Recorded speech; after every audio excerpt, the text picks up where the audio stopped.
The acceptance letter from Northwestern University still felt crisp between Danica Richardson's fingers, even though she'd been carrying it in her backpack for 3 months. Pre-med program, full 4-year academic plan, her ticket out of Millbrook, Ohio, and into the life she'd been working towards since she was 14 years old. But as she sat in the parking lot of First National Bank on a humid Tuesday morning in July, staring at the monthly statement that had just shattered her world, that letter felt more like a cruel joke than a dream come true. Because according to the bank, her college fund, 18 years of birthday money, summer job savings, and her grandmother's inheritance, had exactly $847.32 left in it. Before we jump back in, tell us where you're tuning in from, and if this story touches you, make sure you're subscribed, because tomorrow I've saved something extra special for you. Danica had always been the responsible one. While her older brother Marcus spent his teenage years bouncing between part-time jobs and get-rich-quick schemes, she'd been the one with the color-coded study schedule taped to her bedroom wall. While Marcus was out with friends every weekend, she was working double shifts at Murphy's Diner, carefully depositing every paycheck into the savings account her mother Sharon had helped her open when she turned 16. "You're too serious for your own good, Danny," her mother would say, watching her daughter hunched over textbooks at the kitchen table well past midnight. "You need to live a little, enjoy being young." But Danica had a plan, and that plan didn't include living a little. It included getting out of Millbrook's endless cycle of factory jobs and broken dreams. It included becoming Dr. Danica Richardson, the first person in her family to earn a college degree, let alone a medical degree. Every A+ on every test, every scholarship application submitted, every hour spent studying instead of socializing, it all pointed toward one goal, September 15th, when she'd walk onto Northwestern's campus as a freshman. Her grandmother Eleanor had understood. Before the stroke took her speech and mobility, Eleanor would pull Danica aside during family gatherings and slip her a $20 or $50 bill. "For your education fund, sweetheart," she'd whisper conspiratorially. "Don't tell your brother. He'd just spend it on nonsense." When Eleanor passed away 2 years ago, she'd left Danica $15,000 in her will.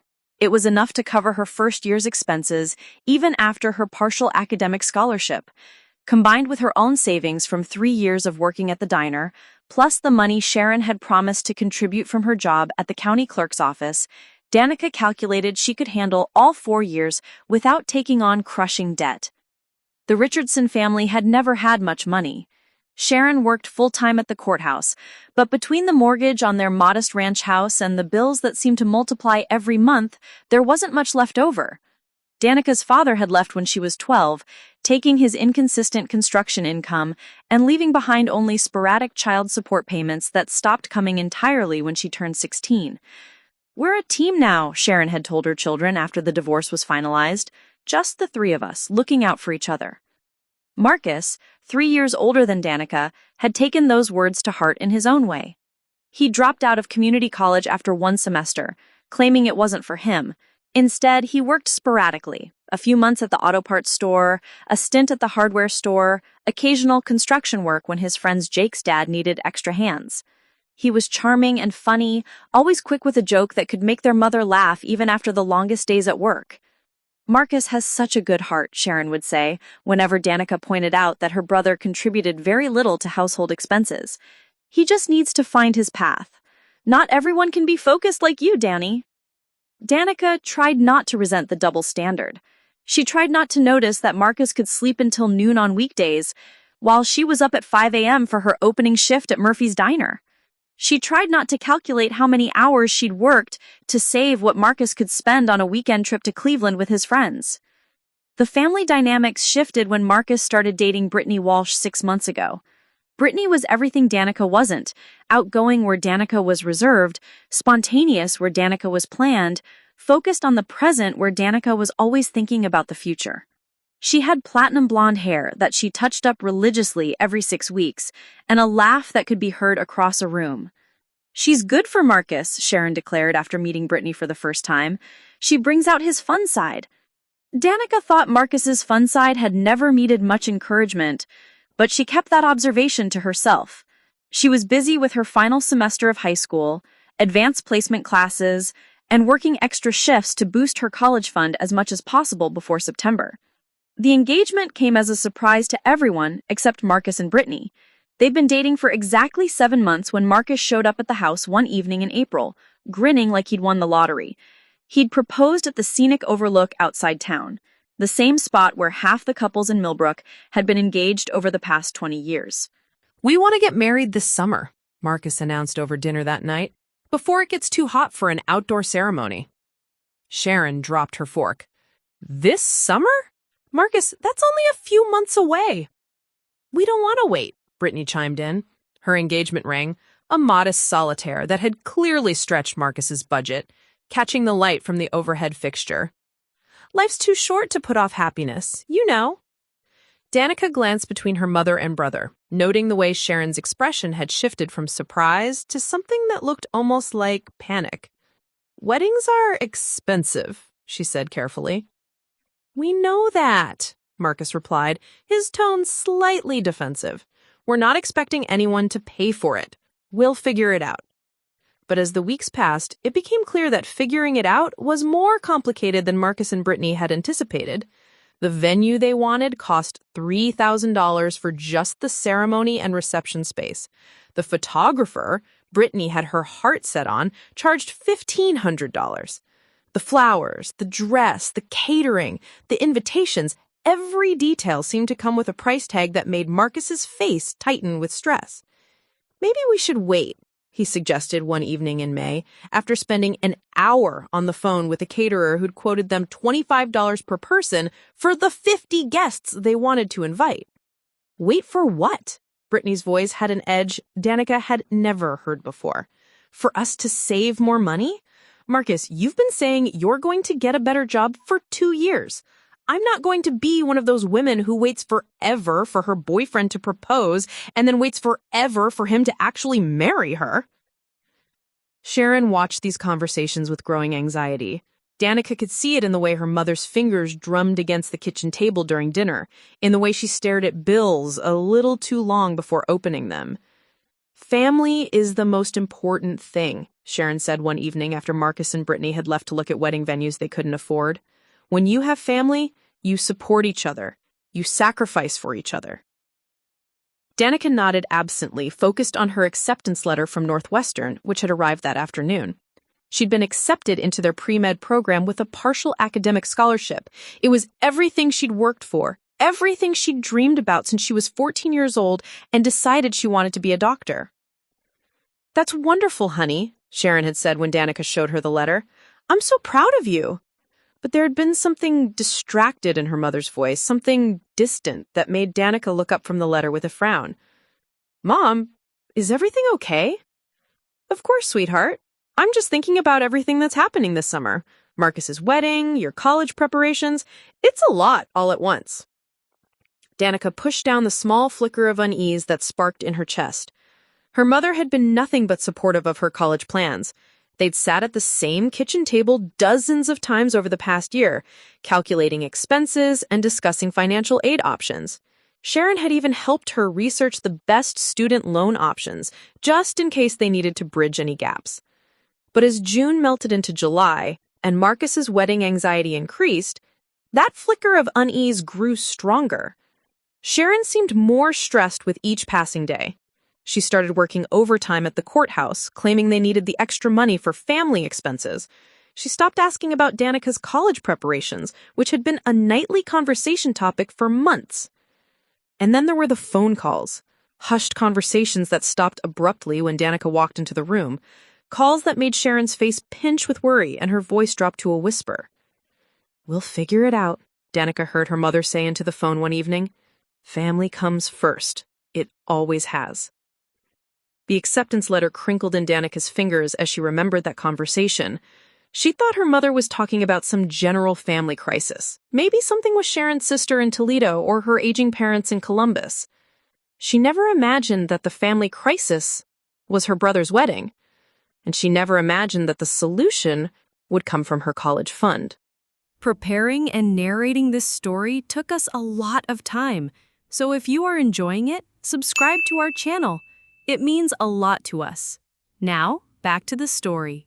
The first sign something was wrong came on a Thursday morning in mid-July, when Danica tried to check her account balance online and found herself locked out.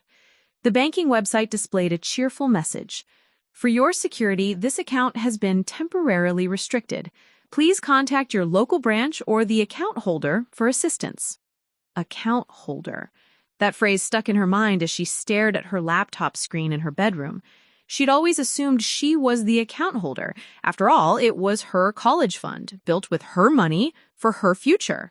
But the account had been opened when she was 16, which meant her mother's name was on it too. Danica tried calling the bank's customer service line, but after 20 minutes of navigating automated menus and waiting on hold, she was told the same thing. She'd need to speak with Sharon Richardson, the primary account holder, before any information could be released. She found her mother in the kitchen that evening, sorting through a stack of bills with the focused intensity of someone trying to solve an impossible puzzle. Sharon looked up when Danica entered, and for just a moment, something flickered across her face. Guilt, maybe. Or fear. "Mom, I tried to check my college account today, and it's locked somehow. The bank said I need to talk to you about it?" Sharon's hand stilled on the electric bill she'd been examining. "Oh, that. Yes, I meant to mention it. There was some suspicious activity flagged on the account, so they put a temporary hold on it. Nothing to worry about, just the bank being overly cautious." Suspicious activity? What kind of suspicious activity? "I don't know the details, honey. Something about unusual withdrawal patterns. I called them yesterday, and they said it should be resolved within a few business days." Danica felt a knot forming in her stomach, but she nodded. Her mother wouldn't lie to her about something this important, would she? That weekend brought Marcus's bachelor party, a fishing trip to Lake Erie that Jake's uncle had organized. While he was gone, Brittany descended on the Richardson house like a wedding-planning hurricane, armed with bridal magazines, fabric samples, and a determination to finalize every last detail. "The florist needs a deposit by Monday or we lose our slot," she announced, spreading photos of bouquets across the kitchen table. "And the caterer is getting antsy about the final count head." Sharon rubbed her temples. "How much does the florist need?" $800, but Mrs. Chen said she could do something simpler for $600 if we skip the ceremony arch and just do table centerpieces. Danica watched her mother's face crumple slightly at the numbers. $800 was nearly a month's salary at the courthouse, after taxes. What about Marcus's contribution? Didn't he say he was picking up extra shifts at the hardware store? Brittany's laugh had a brittle edge. "Oh, you know Marcus. He tries, but something always comes up. Last week it was his truck needing new tires. This week it's helping Jake move. There's always something." The following Monday, Danica called the bank again. This time, she was transferred to a customer service representative who sounded genuinely confused. "I'm not showing any fraud alerts or security holds on this account, Miss Richardson. Are you sure you have the right account number?" Danica read off the account number she'd memorized years ago. There was a pause, then the sound of typing. "Oh, I see what might have happened. There have been several large withdrawals over the past month, which might have triggered an automated security review, but I'm showing the account is active. You should be able to access it online now." Several large withdrawals. Danica's mouth dried. How large? "I'm sorry, but I can't give specific transaction details over the phone without proper verification. You'd need to come into a branch with photo ID, or we could mail you a statement." "Could you at least tell me the current balance?" Another pause, another sound of typing. $847.32. The phone slipped from Danica's fingers, clattering against the kitchen floor. $847 from an account that should have held nearly $23,000. She managed to pick up the phone, her hands shaking. "Could you repeat that?" $847.32 as of this morning. Danica ended the call and immediately tried to log into her online banking. The account opened without any security warnings. There it was, in stark black and white, $847.32. Available balance, $847.32. She scrolled down to the transaction history, her heart hammering against her ribs. June 15th, withdrawal, $5,000. June 20th, withdrawal, $3,500. June 28th, withdrawal. $4,200. July 10th, withdrawal. $6,000. Each withdrawal was marked in-person transaction, primary account holder.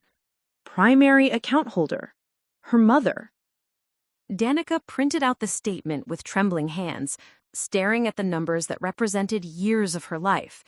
Every babysitting job in middle school, every shift at Murphy's Diner, every birthday when she'd asked for money instead of gifts, her grandmother's inheritance, carefully preserved and invested in a CD that had just matured in May.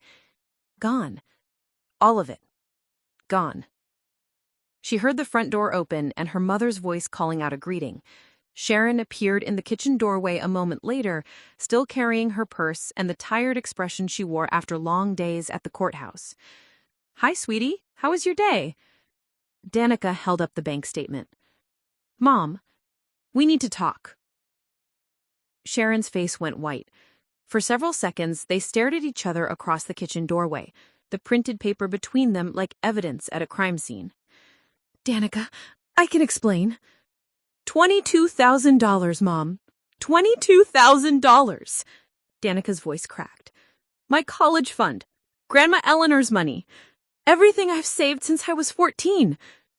Sharon sank into a chair, her purse sliding to the floor. "I was going to tell you. I was going to pay it back before September."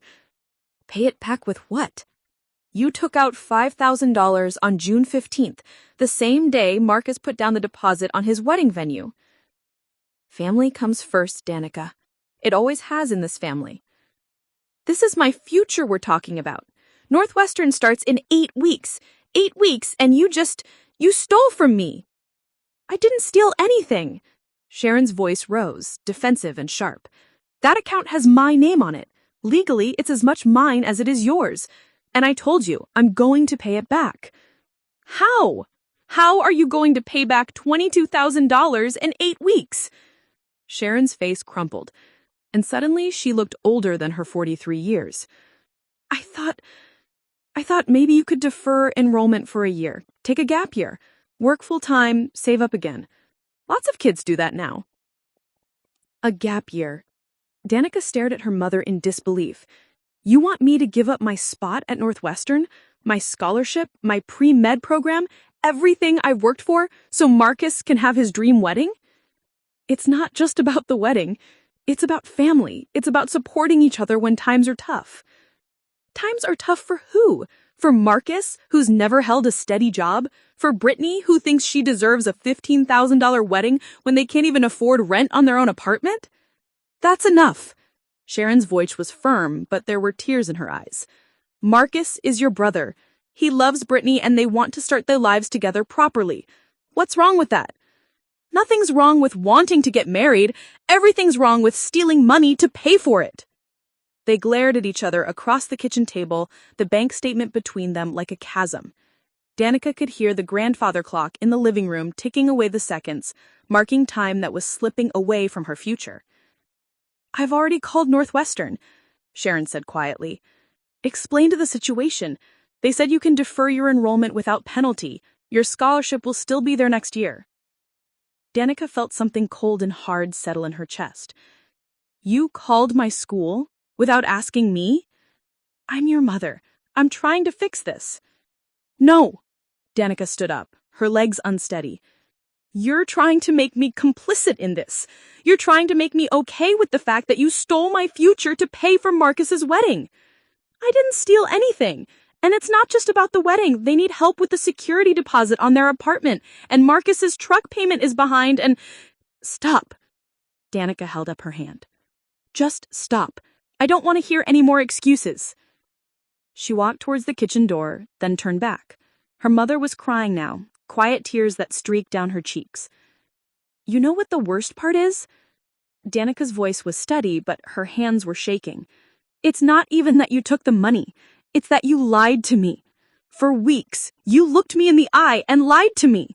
While I was excited about college, while I was making plans, while I was working extra shifts to save even more money, you knew. You knew you'd already spent it all.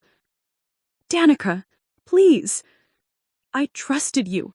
I trusted you with my future, and you gave it away. Danica left the kitchen and walked upstairs to her room, where her Northwestern acceptance letter was still pinned to her bulletin board. She pulled it down and read it again, the words blurring through her tears. Her phone buzzed with a text from her best friend Emma. T-minus 6 weeks until we're both college students. Are you getting nervous yet? Danica stared at the message for a long time before turning off her phone. She couldn't bring herself to answer, couldn't bring herself to explain that in the span of one phone call and one bank statement, her entire future had crumbled. Downstairs, she could hear her mother crying, but for the first time in her life, she felt no urge to comfort her. Some betrayals, she was learning, cut too deep for easy forgiveness.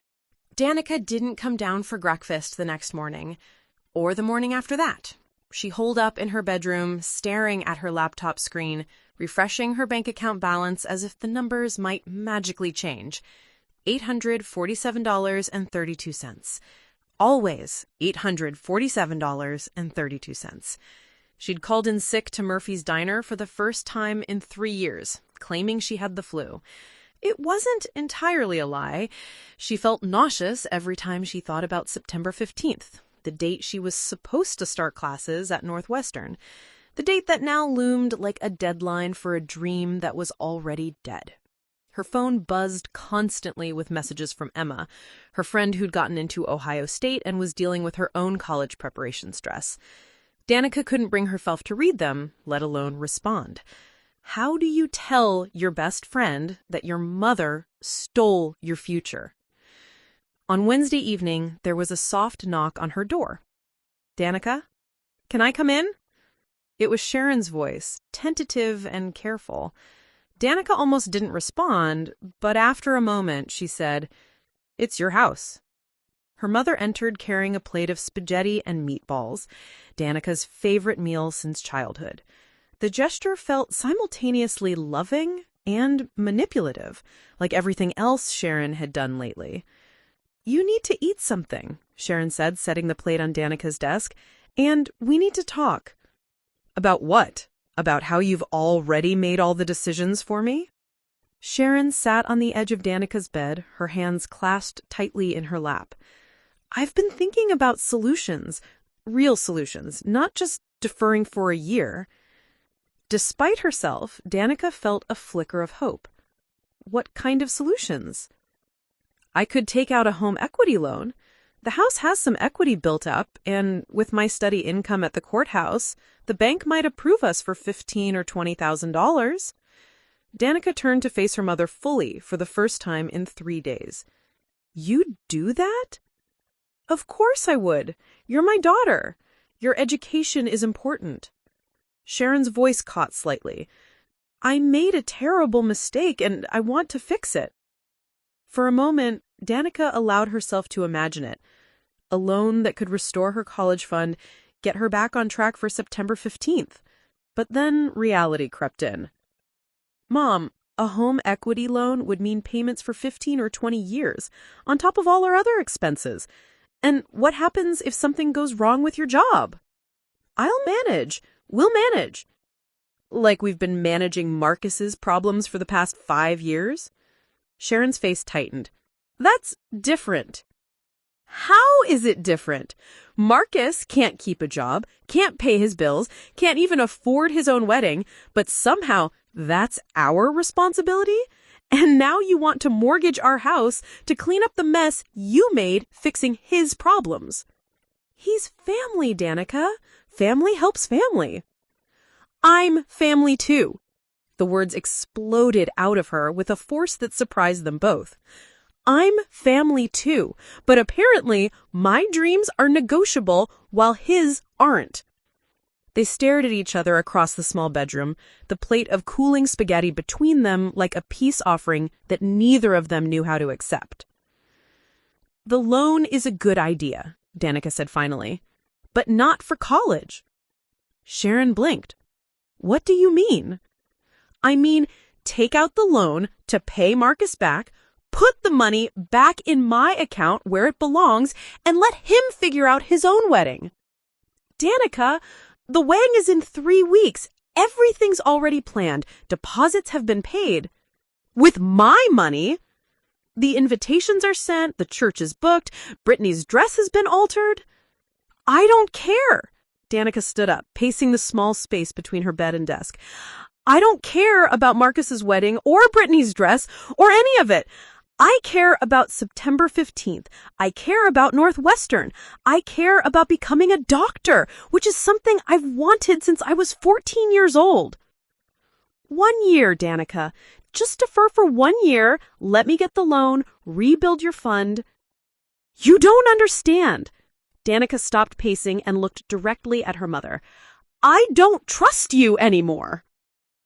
The words hung in the air between them, sharp and final. Sharon's face crumpled as if Danica had slapped her. Honey, I know I made a mistake. A mistake is bouncing a check or forgetting to pay a bill on time. What you did was deliberate. You looked at my college fund, money I'd saved for 4 years, money Grandma Eleanor left specifically for my education, and you decided it belonged to Marcus instead. I thought I could replace it. When? How? You've been promising Marcus you'd help him get back on his feet for years, and he just keeps falling further behind. Now you want to promise me you'll rebuild my college fund while also supporting him and Brittany? The math doesn't work, Mom. It never has. Sharon was crying now, quiet tears that made her look older and more fragile than Danica had ever seen her. But Danica couldn't bring herself to comfort her mother the way she had countless times before. What do you want me to do? Sharon asked. Tell me what you want me to do, and I'll do it. I want you to call Marcus and Brittany and tell them the wedding is off until they can pay for it themselves. Danica, you can't be serious. I'm completely serious. Call the venue, call the caterer, call everyone and cancel it. Take whatever deposits you can get back and put that money back in my account. But the wedding is in 3 weeks. Then they have 3 weeks to come up with another plan. Maybe something they can actually afford. Sharon stood up abruptly, her sadness shifting to anger.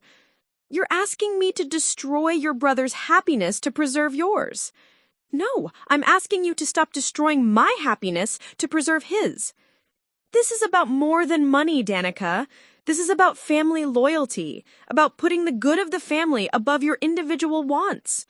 My individual wants? Going to college isn't a want, Mom. It's not like wanting a new car or wanting to go on vacation. Education is how people change their circumstances. It's how they break cycles. What cycles? What's wrong with our circumstances? Danica gestured around her small bedroom with its secondhand furniture and walls she'd decorated with clearance store posters. Dad left because he couldn't handle the pressure of supporting a family. Marcus can't hold a job or pay his bills because no one ever taught him that actions have consequences. You're working yourself into the ground at a job that barely pays enough to cover our expenses because you never had the opportunity to get the education that would qualify you for something better. There's nothing wrong with honest work. There's nothing wrong with it, but there's nothing wrong with wanting something more either. And there's definitely something wrong with stealing from your own daughter to maintain the status quo. Sharon's face went red. I did not steal from you. That money was in an account with my name on it, money I helped you save, money I could have spent on family expenses over the past few years, but chose not to because I wanted to support your dreams. And now you've chosen to stop supporting them. I'm trying to find a solution that works for everyone. No, you're trying to find a solution that doesn't require Marcus to face any consequences for his choices, just like you always have. They stare at each other, both breathing hard. Finally, Sharon shook her head. I can't cancel Marcus's wedding, Danica. I won't do that to him. Then I guess we know where your priorities are. Sharon paused at the bedroom door. Northwestern will hold your spot for a year. Your scholarship will still be there. This doesn't have to be the end of your dreams. Yes, it does. Danica's voice was flat, emotionless. Because even if you manage to rebuild my college fund, which you won't, I'll never be able to trust that you won't take it again the next time Marcus needs something, or the time after that. After her mother left, Danica sat on her bed for a long time, staring at the Northwestern acceptance letter that was still lying on her desk. She thought about her grandmother Eleanor, who'd worked as a seamstress her entire life and died in a nursing home that smelled like disinfectant and defeat. Eleanor had given her that inheritance specifically so Danica could have opportunities she'd never had. She thought about her father, who'd walked away from his family rather than find a way to support them. Was that what she was doing now? Walking away because things got difficult? But this wasn't about difficulty. This was about betrayal. This was about a mother who'd looked her daughter in the eye and lied about something that would determine the entire course of her life. Danica picked up her phone and scrolled through her contacts until she found her Aunt Linda's number. Linda was Sharon's older sister who lived in Phoenix and had built a successful real estate career after her own messy divorce. They didn't talk often, but Linda had always been supportive of Danica's academic goals. She hesitated for a moment, then pressed call. Danica, honey, what a surprise! How are college preparations going? Aunt Linda, Danica's voice cracked slightly. I need help. There was a pause on the other end of the line. What kind of help, sweetheart? And for the first time in 4 days, Danica began to talk. Aunt Linda listened without interrupting as Danica explained everything. The missing money, Sharon's deception, Marcus's wedding, the canceled college plans. When Danica finished, there was a long silence on the other end of the line. $22,000, Linda said finally. Gone in less than a month? I don't know what to do. Mom keeps saying she'll fix it, but I don't see how. And even if she could, I don't trust her anymore. Smart girl. Trust, once broken, isn't easily repaired. Linda's voice was crisp, businesslike. Here's what we're going to do. I'm flying out tomorrow. Don't tell your mother yet. I want to see those bank statements myself and get the full picture before we have any family confrontations. Danica felt something she hadn't experienced in days. Hope. You'd really come here? Honey, your grandmother Eleanor was my best friend before she was your grandmother. She'd haunt me for the rest of my life if I let her great-granddaughter's education money disappear into Marcus's wedding fund without a fight. The next evening, Linda arrived at the Richardson house like a well-dressed tornado. At 52, she was 8 years older than Sharon, but looked younger, with professionally styled auburn hair and the kind of confident bearing that came from years of closing real estate deals. She rented a car at the airport and showed up at dinner time with a briefcase and the no-nonsense expression of someone ready for battle. Linda? Sharon stood in the doorway, clearly shocked. What are you doing here? We need to talk, all of us. Linda stepped into the house without waiting for an invitation. Where's Marcus? He's at Brittany's. They're addressing wedding invitations. Good. Then it's just family. They sat around the kitchen table where Danica had confronted her mother just days earlier. Linda spread Danica's bank statements across the surface with the precision of a prosecutor laying out evidence. $22,467. Gone in 5 withdrawals over 4 weeks. Sharon, what the hell were you thinking? Sharon's face flushed. I didn't expect you to get involved in our family business, Linda. It became my business the moment you stole education money that Eleanor specifically earmarked for Danica, money that Eleanor saved by eating generic cereal and shopping at thrift stores for the last 10 years of her life. I didn't steal anything. The account has my name on it. Legal access doesn't equal moral right, and you know it. Linda's voice cut through Sharon's protest like a blade. Tell me exactly where the money went. For the next hour, Linda methodically extracted the truth from Sharon. $5,000 for the wedding venue deposit, $3,500 for catering, $4,200 for Marcus's truck payment and insurance that were 3 months overdue, $2,800 for the security deposit and first month rent on the apartment Marcus and Brittany planned to share, $6,000 to cover Marcus's credit card debt that was threatening to destroy his credit score before the wedding. So the wedding expenses were only about $9,000, Linda said, making notes on a legal pad. The other $13,000 went to bail Marcus out of financial problems he'd created himself. Sharon nodded miserably.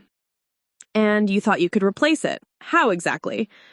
I was going to take out a home equity loan.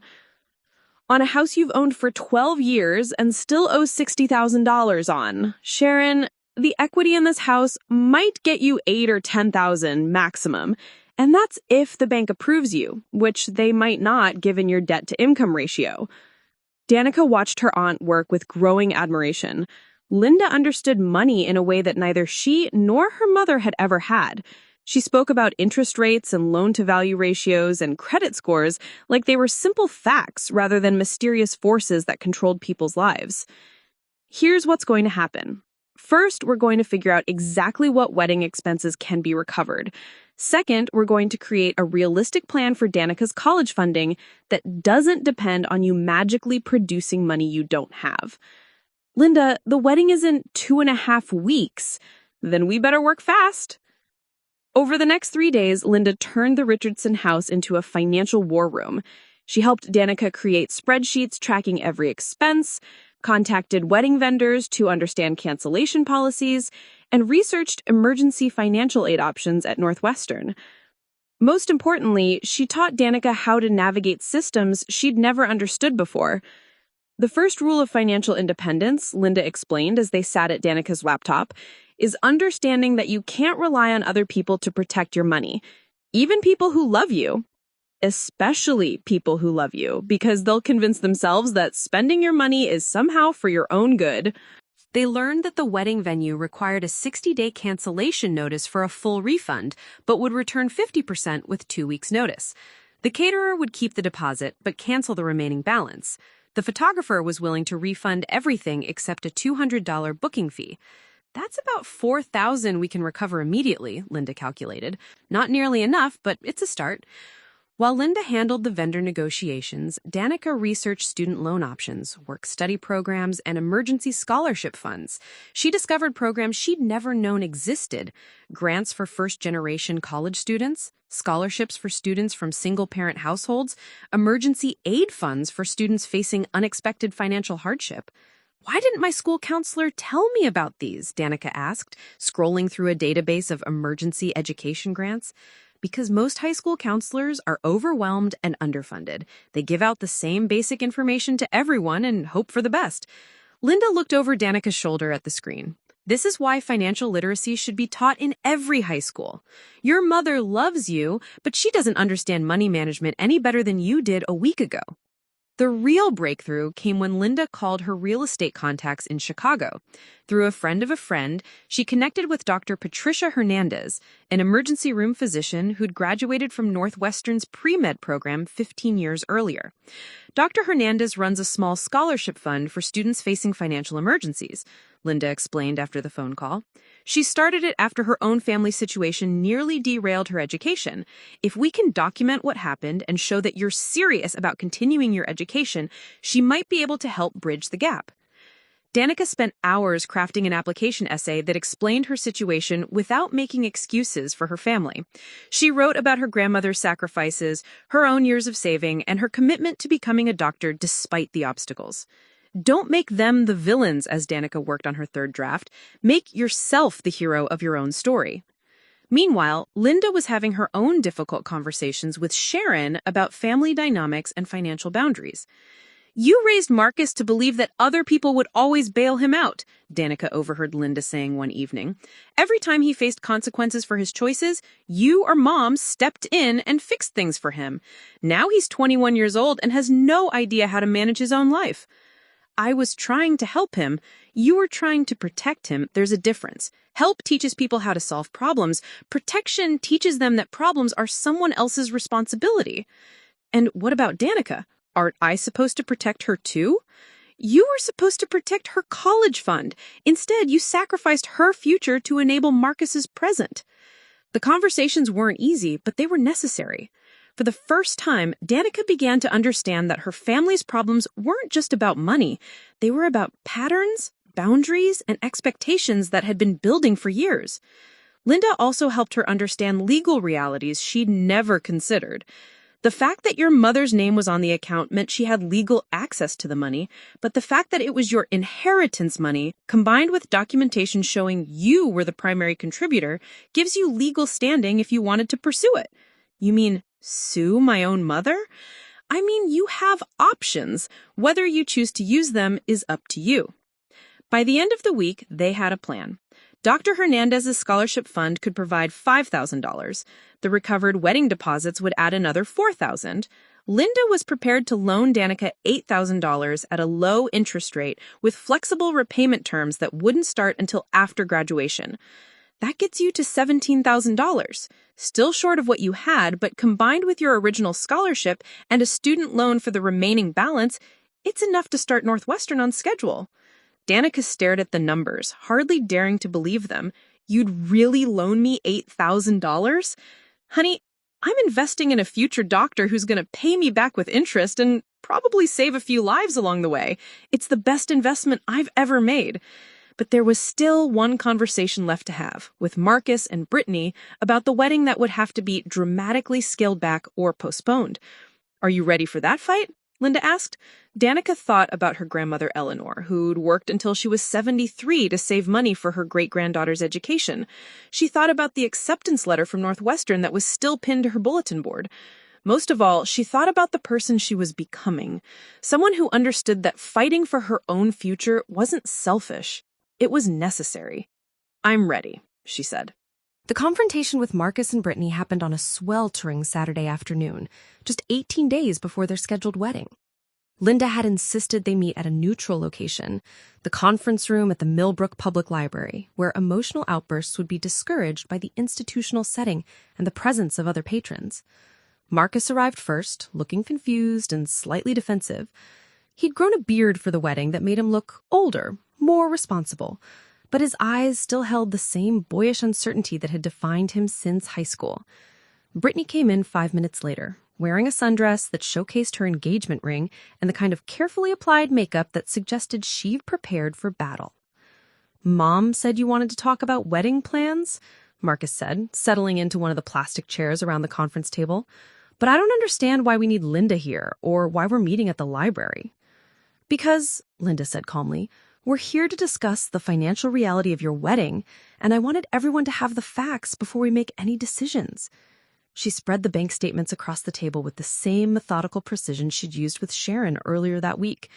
Marcus glanced at the papers without really reading them, but Brittany leaned forward, her eyes scanning the numbers. "What are these?" Brittany asked. "These are the statements from Danica's college fund, the account your wedding expenses have been paid from."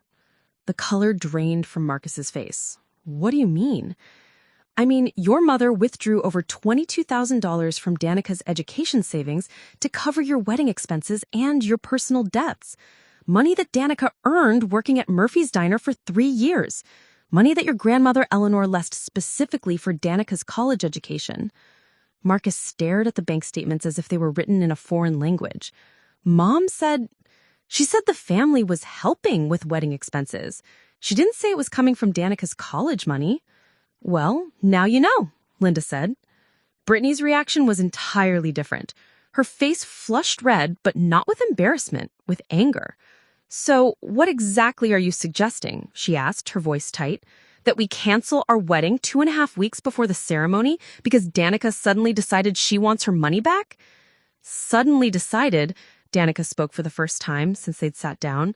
"I never decided to give you my money in the first place. Mom took it without telling me." "But it's family money, right? I mean, Marcus is your brother. Families support each other during important life events." "Families also don't steal from each other," Linda interjected. "Steal?" Her voice rose enough that the librarian at the front desk looked over at them with concern. "Marcus's mother made a financial decision about a family account. That's not stealing, that's family." Marcus finally found his voice. "Danica, I didn't know. I swear to you, I didn't know Mom was taking money from your college fund. I thought she was just helping us out, like she said." "It doesn't matter whether you knew or not," Linda said. "The question is what you're going to do about it now that you do know." "What do you expect us to do?" Brittany demanded. "The wedding is in 18 days. The church is booked, the caterer is confirmed, my dress has been altered. We've sent invitations to 50 people. Some of our relatives are driving here from 3 states away." "We understand that canceling would be difficult," Linda began. "Difficult?" Brittany laughed, but there was no humor in it. "It would be humiliating, devastating. Do Do you have any idea what it would do to our reputation in this town if we called off our wedding 2 weeks before the ceremony? Do you have any idea what it's doing to my future that you spent my college money? You can always go to college later. People defer enrollment all the time. And you can always get married later.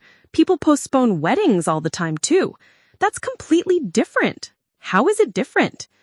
Brittany's mouth opened and closed several times before she found words. Because we're adults. We've made a commitment to each other and to our families. College is it's just something you want to do. College is my career. It's my future. It's everything I've worked toward for 4 years. And this wedding is everything we've worked toward for 8 months. Linda held up a hand. Let's focus on practical solutions rather than arguing about whose dreams matter more. She pulled out the spreadsheet she and Danica had created, showing potential cost recoveries and alternatives. If you cancel the reception and keep only the ceremony, you can recover about 60% of the expenses.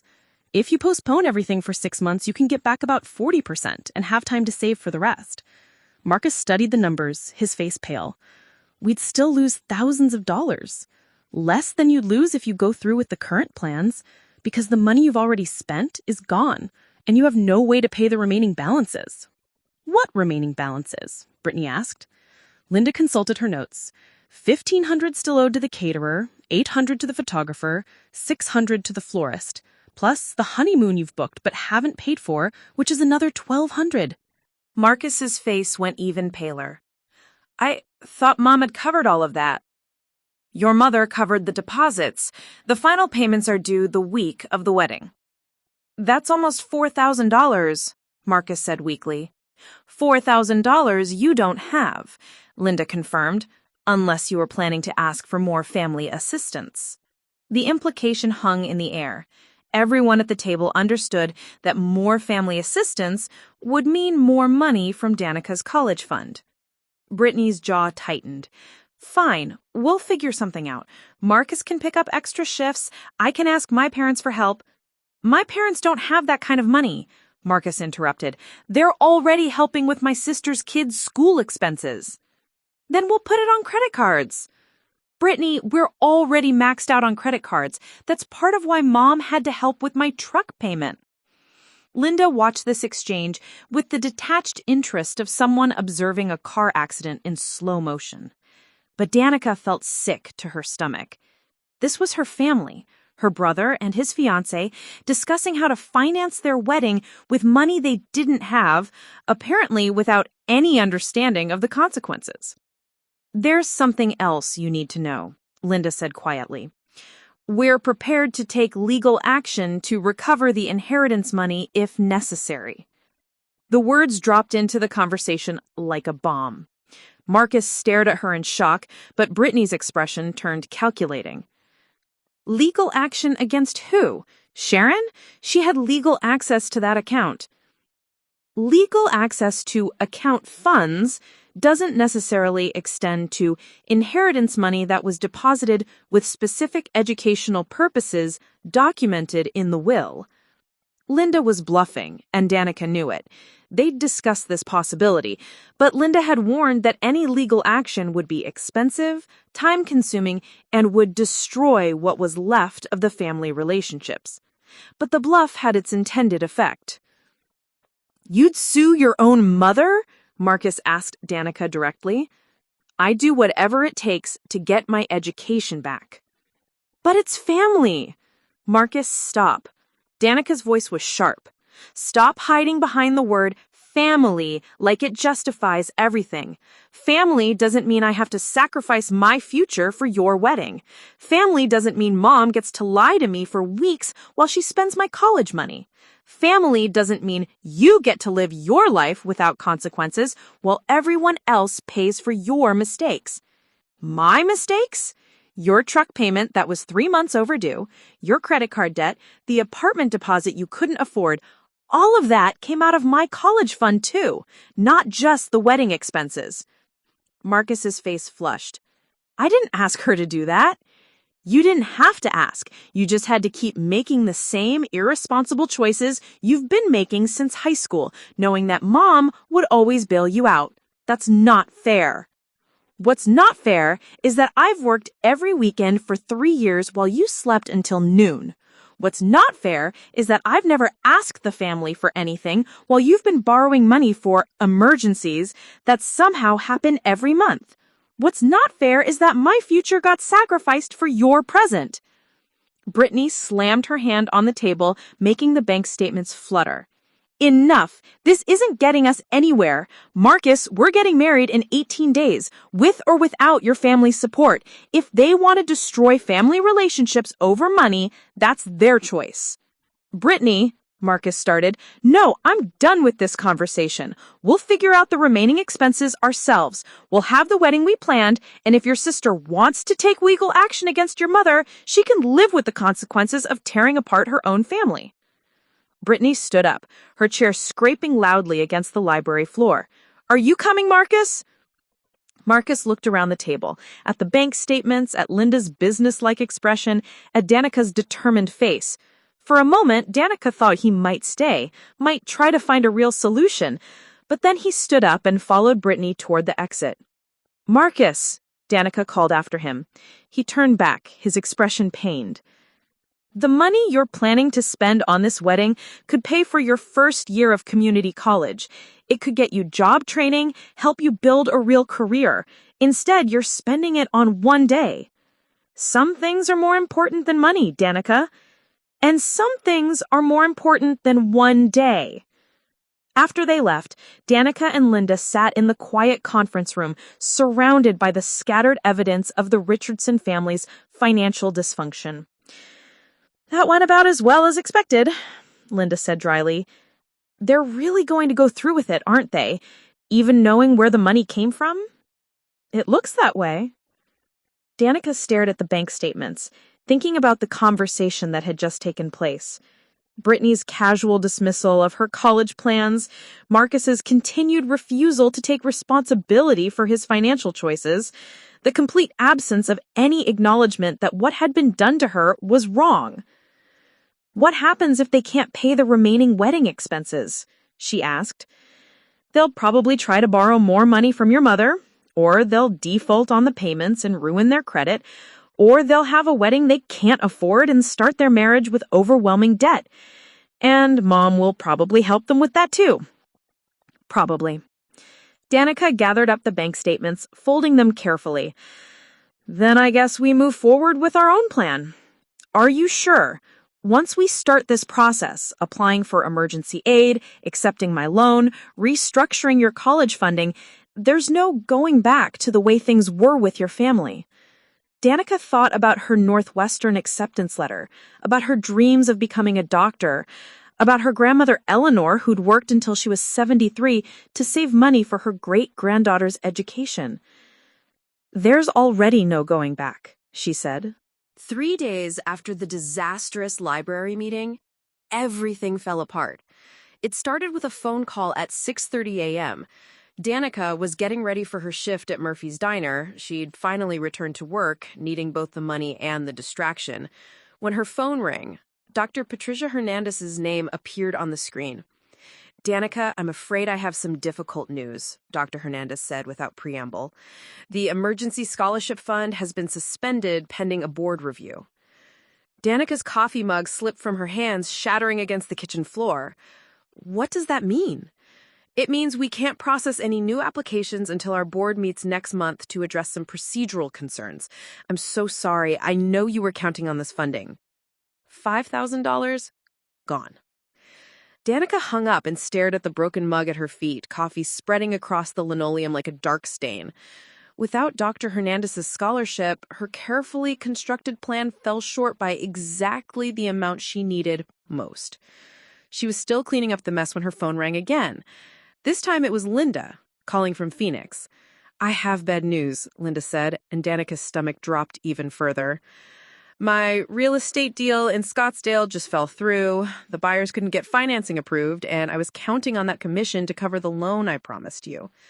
"How much of the loan can you still do?" There was a long pause. "Maybe 3,000, 4 at most." "I'm sorry, honey. I know I promised 8, but I can't extend myself that far without the Scottsdale sale." 8,000 down to 3,000. Combined with the lost scholarship, Danica was now $12,000 short of what she needed for Northwestern. I understand, she managed to say, though she felt like she was drowning. We'll figure something else out, Linda assured her. Maybe your mom's home equity loan idea.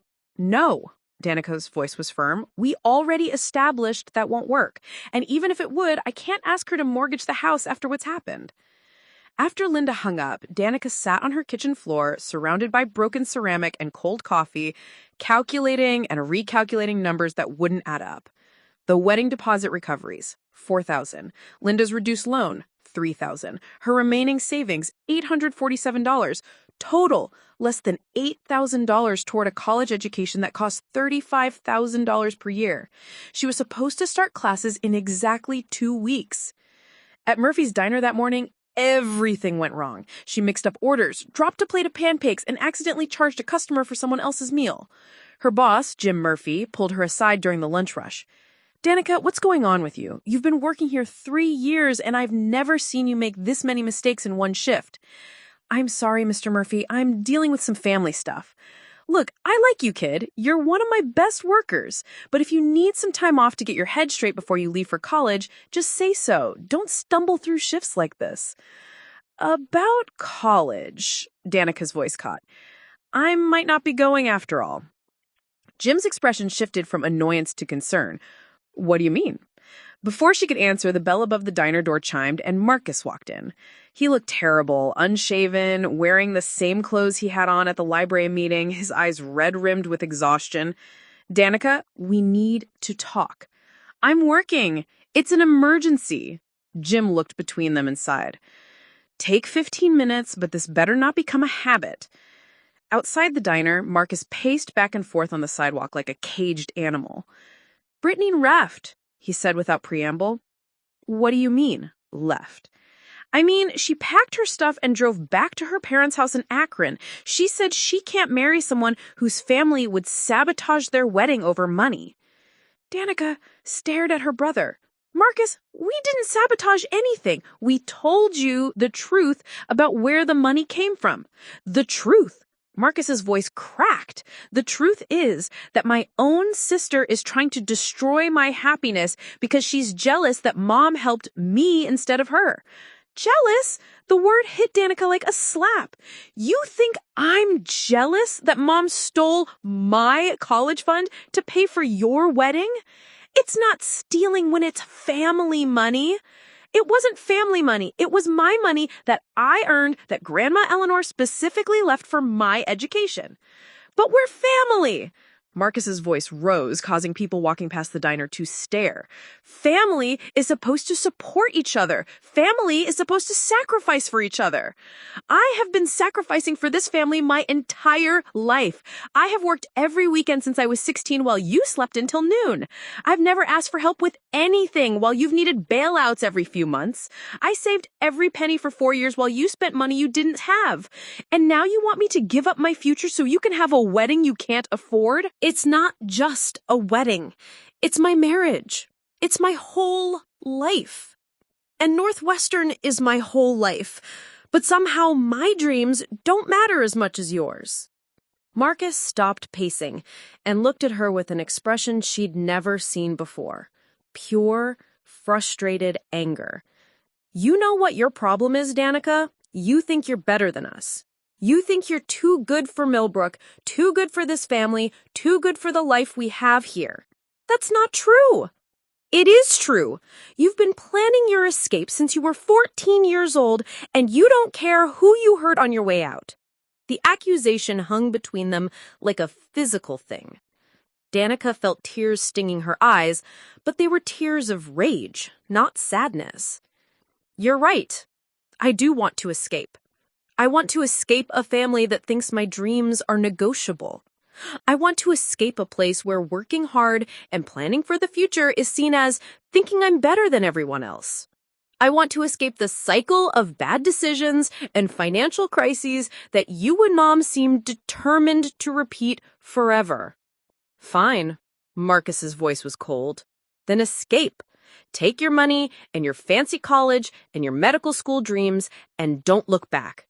But don't pretend you're the victim here when you're the one choosing to destroy this family over money. He turned and walked away, leaving Danica standing outside Murphy's diner with tears streaming down her face and the lunch rush waiting inside. She made it through the rest of her shift on autopilot, but the conversation with Marcus replayed in her mind on an endless loop. Was she really destroying her family? Was she selfish for wanting the money that had been saved for her education? Was there some compromise she hadn't considered? When she got home that evening, she found Sharon sitting at the kitchen table with a bottle of wine and a stack of unpaid bills. Her mother looked up when she entered, and Danica could see that she'd been crying. "I'm sorry." "Are you? Because you got what you wanted. The wedding is off." Danica sat down across from her mother, suddenly feeling exhausted. "I never wanted the wedding to be off. I wanted it to be paid for with money that didn't belong to me." Same result, though, isn't it? They sat in silence for several minutes, the weight of everything that had happened settling between them like a physical presence. "I got a call from Northwestern today. They need confirmation of your enrollment status by Friday, or they'll release your spot to someone on the waiting list." "What did they tell them?" "I told them we'd call back." Danica looked at the bills spread across the kitchen table. Electric, water, mortgage, credit cards, medical bills from Sharon's doctor visits that insurance hadn't covered. Her mother was barely keeping their household afloat financially, and now there was no possibility of the home equity loan they'd discussed. "Mom, even if we could recover some of the wedding expenses, even if Linda could still help with the loan, I'd still be about $10,000 short. We could figure something out." "With what? You're already working overtime just to cover our regular bills. Marcus is unemployed again now that Brittany's gone and he's too depressed to work. Linda's deal fell through. There's no magical solution here." Sharon poured herself another glass of wine with shaking hands. "I destroyed everything, didn't I? Your college plans, Marcus's wedding, our family." Danica wanted to comfort her mother, wanted to say it would all work out somehow, but she was tired of pretending everything was okay when it wasn't. "Yeah," she said quietly. "You did." They sat in the ruins of their kitchen, surrounded by unpaid bills and broken dreams, while the grandfather clock in the living room ticked away the minutes until Northwestern's deadline. At 11:47 p.m., Danica called Northwestern's admissions office and left a voicemail message deferring her enrollment for 1 year. She went to bed that night knowing that her carefully planned future had crumbled completely, that her family relationships might never recover, and that she had no idea what came next. For the first time since she was 14 years old, Dr. Danica Richardson felt like an impossible dream rather than an inevitable destination. The breakthrough came at 3 a.m. on a Wednesday, 2 weeks after Danica had deferred her Northwestern enrollment. She was lying awake in her childhood bedroom, staring at the ceiling and replaying the events of the past month for the 1,000th time, when her phone buzzed with an email notification. The sender was Emma Chen, her best friend who had started at Ohio State 2 weeks earlier. The subject line read, "Urgent. Read this now." Danica almost didn't open it. She had been avoiding Emma's messages since deferring Northwestern, unable to face the questions about why she wasn't in Chicago starting her pre-med program. But something about the urgency in the subject line made her tap the email. "Danica, I know you've been avoiding me, and I think I know why. My mom talked to your mom at the grocery store yesterday. I know about the college fund and what happened with Marcus's wedding. I'm furious at your family, but that's not why I'm writing. I just got out of a late-night study session with my roommate Sarah, who is a sophomore here. She told me something that might change everything for you. OSU has a special emergency enrollment program for students who face unexpected financial hardship after their original college plans fall through. It's not well publicized, but it exists specifically for situations like yours. The program can get you enrolled for spring semester, January start, with full in-state tuition assistance, work-study guarantees, and emergency housing. The deadline to apply is this Friday, 3 days from now. Sarah gave me the contact information for Dr. Amanda Rodriguez in the financial aid office. She's the one who runs the program. I know OSU wasn't your first choice, but it has an excellent pre-med program, and you'd be here with me. More importantly, you'd be in college pursuing your dreams instead of stuck in Millbrook watching your family repeat the same destructive patterns. Call Dr. Rodriguez first thing in the morning, and call me back. I miss my best friend, Emma. P.S. Sarah says Dr. Rodriguez specifically looks for students who've been screwed over by family financial situations. Apparently, she had a similar experience when she was our age. Danica read the email 3 times, her heart pounding harder with each reading. Ohio State wasn't Northwestern, but it was still a respected university with a strong pre-med program. More importantly, it was a chance to salvage her freshman year instead of losing it entirely to her family's dysfunction. At 8 a.m. sharp, she called Dr. Rodriguez. Emergency enrollment program? Dr. Rodriguez's voice was warm, but professional. Yes, we do have that option. Can you tell me about your situation? For the next 20 minutes, Danica explained everything. The stolen college fund, the family betrayal, and the collapsed backup plans. Dr. Rodriguez listened without interrupting, occasionally making notes. I've heard variations of the story more times than I'd like to, Dr. Rodriguez said when Danica finished. Family members who treat education funds like emergency slush funds, usually to enable other family members' poor financial decisions. It's more common than you might think. So you might be able to help?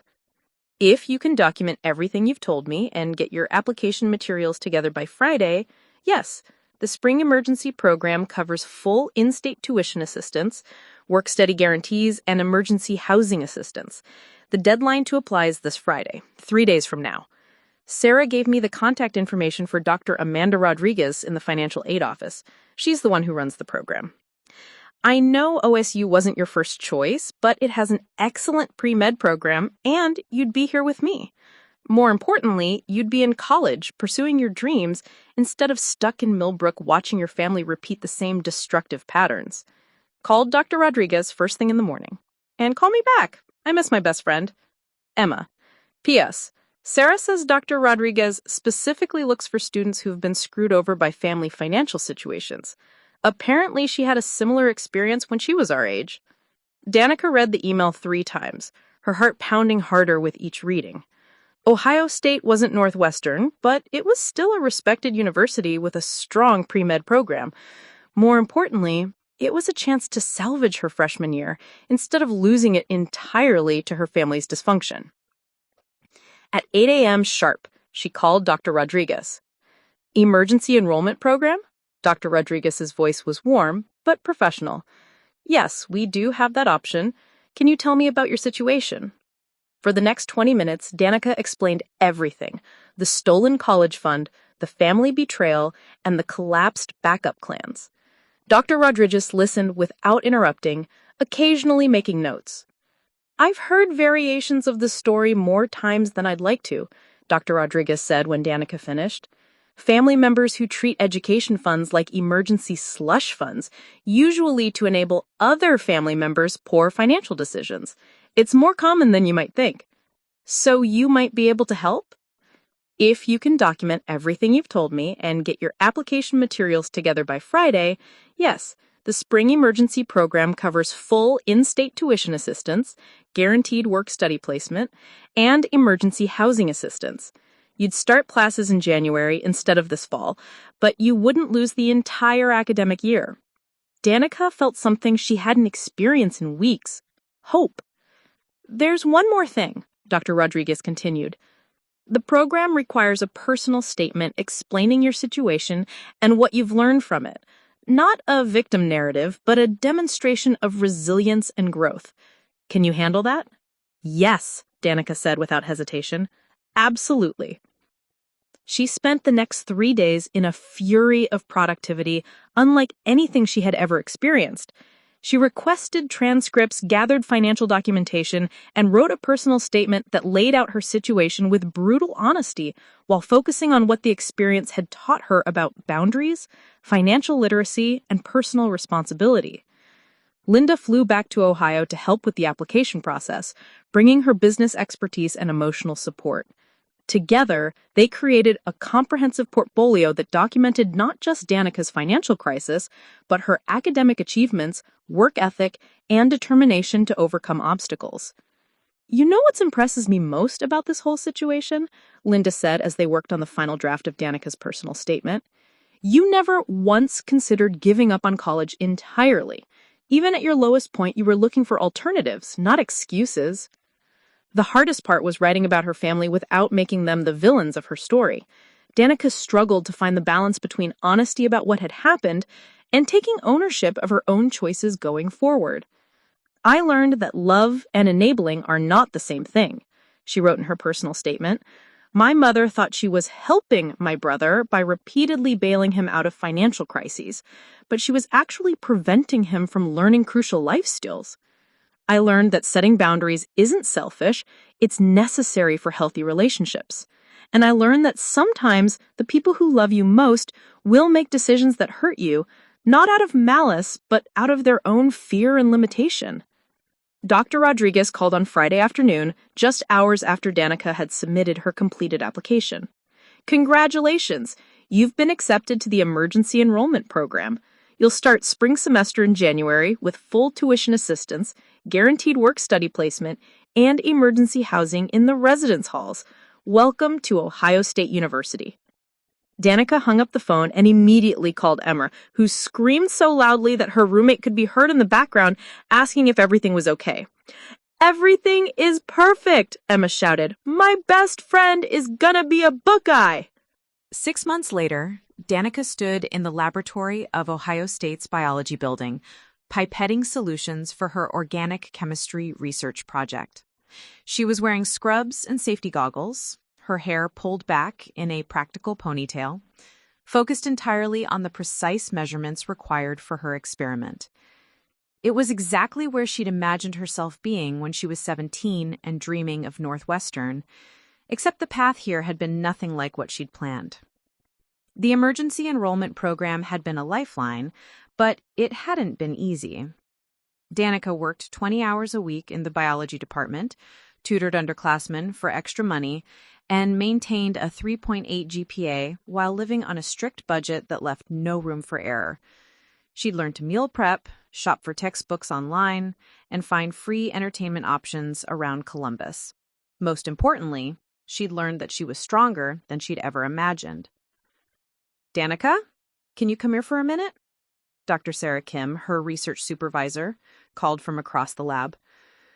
Dr. Kim was a young professor who'd graduated from Ohio State's pre-med program 5 years earlier and was now pursuing her own medical research while teaching undergraduate courses. She'd become both a mentor and a role model for Danica. "I just got off the phone with Dr. Martinez at the medical school," Dr. Kim said. "He's looking for undergraduate research assistants for his summer program, and I recommended you. The position comes with a stipend and would give you direct experience in clinical research." Danica's eyes widened. "Are you serious?" "Dead serious. Your work ethic and your performance in my class have been exceptional. Plus, your personal statement about overcoming family financial obstacles really impressed him.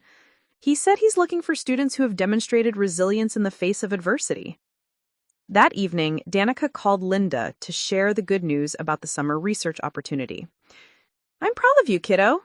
Not just for the research position, but for everything you've accomplished this year. You turned a disaster into an opportunity." "I had good help, and I learned some important lessons." "Such as?" "Such as the fact that my family's financial dysfunction wasn't my fault, but enabling it would have been my choice.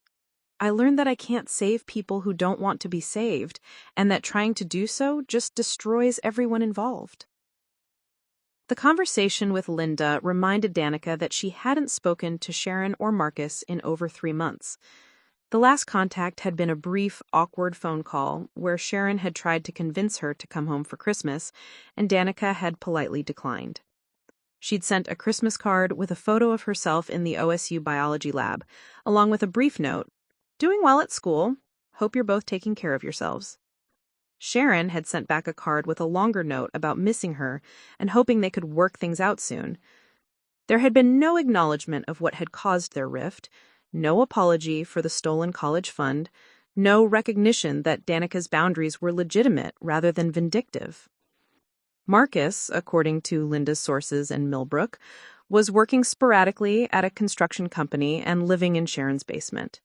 Brittany had never returned from Akron, and their relationship had ended permanently when Marcus couldn't afford to visit her or maintain long-distance communication. "Do you ever think about reconciling with them?" Linda asked. Danica considered the question seriously. "I think about it. I miss parts of the relationship I had with Mom, especially, but I can't go back to pretending that what happened was okay or that I should just forget about it for the sake of family harmony." "That's very mature of you. It's also very necessary. I've met other students here who've had similar experiences. Families who treated their education funds like emergency money, parents who prioritized one child's immediate wants over another child's long-term needs. The pattern is always the same. The responsible child is expected to be understanding and forgiving, while the irresponsible family members never face real consequences." 6 weeks later, Danica received an unexpected visitor. Emma knocked on her dorm room door one evening, grinning and holding up her phone. "You need to see this," Emma said, pulling up a social media post. "Look what Marcus posted." The post was a photo of Marcus, in work clothes, standing next to a construction project with a big smile on his face. The caption read, "6 months at Henderson Construction and just got promoted to crew leader. Finally learning what it means to earn what you get instead of expecting other people to fix your problems. Shout out to my sister Danica for refusing to enable my bad decisions. It was the kick in the ass I needed, even though I hated her for it at the time." Danica stared at the post, reading it twice to make sure she wasn't imagining it. "There are like 50 comments," Emma said, scrolling through them. "People from high school, family friends, even some people I don't recognize. Everyone's congratulating him on the job and talking about how much he's matured. I can't believe he posted that. I can't believe he figured it out. I honestly thought he was going to spend the rest of his life blaming you for ruining his wedding." That night, Danica drafted a text message to Marcus 3 different times before finally sending, "Saw your post. Proud of you for the promotion and the self-reflection. That took guts." His response came an hour later. "Thanks. I owe you an apology. A big one. Can we talk sometime?"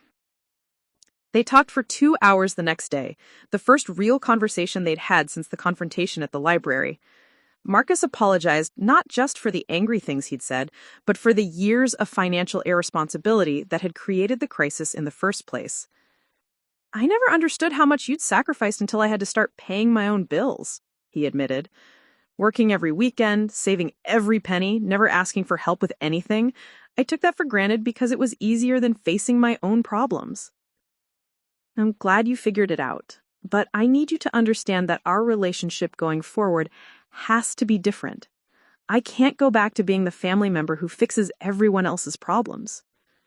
"I get that, and I don't want you to. I'm finally learning to fix my own problems." By the end of her freshman year, Danica had been accepted into Ohio State's honors pre-med program, secured her position in Dr. Martinez's summer research program, and been offered a paid internship at Columbus Children's Hospital for the following year. Her GPA was 3.9, and she'd already begun studying for the MCAT. More importantly, she learned that her dreams were not only achievable, but were actually stronger for having survived the test of her family's dysfunction. At her year-end review with Dr. Kim, her mentor made an observation that stayed with her. The students who face significant obstacles early in their academic careers often become the strongest doctors because they understand that medicine is about helping people navigate crises and overcome challenges. Your experience taught you resilience in a way that can't be learned from textbooks. Danica thought about her grandmother, Eleanor, who would have been proud to see her great-granddaughter succeeding despite the obstacles. She thought about the $22,000 that had been stolen from her college fund, money that seemed so crucial at the time, but had ultimately taught her that her future didn't depend on other people's choices. Most of all, she thought about the scared 18-year-old who'd discovered her college fund was empty and had felt like her world was ending. That girl had learned that sometimes the worst thing that can happen to you becomes the catalyst for becoming the person you were meant to be. Dr. Danica Richardson was no longer just a dream. It was an inevitability, built not on other people's money or approval, but on her own determination to create the future she deserved. And this time, no one could take it away from her. Up next, you've got 2 more standout stories right on your screen. If this one hits the mark, you won't want to pass these up. Just click and check them out. And don't forget to like, subscribe, and turn on the notification bell so you don't miss any upload from us.